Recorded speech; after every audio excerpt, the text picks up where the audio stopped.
आज ये कृषक संवाद तरफ जो गोटे प्रोग्राम ऑर्गेनाइज करा सेठी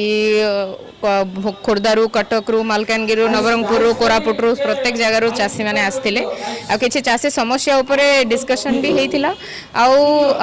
से कौन स्टेप नि जापर से उपरे चर्चा करा कृषक संवाद जो जे प्रतिष्ठाता कहुला कि से केमती कृषक केमती वॉइस गोटे हो पारे तो आमर चाषी समस्या विषय भी डिस्कसन होता मते मु आसी एठी गोटे स्टार्टअप गोटे स्टार्टअप आसी चाषी मानू केमती सहयोग करि से विषय मु चर्चा करी एठी जेमती चर्चा चलुला कि चाषी मार्केटिंग रे समस्या अच्छी चाषी चाष करुँच किंतु मार्केटिंग हो पारुनी कोल्ड स्टोरेज नाही किंतु माने मु गोटे स्टार्टअप गोटे करथिबा जो मु कहिबी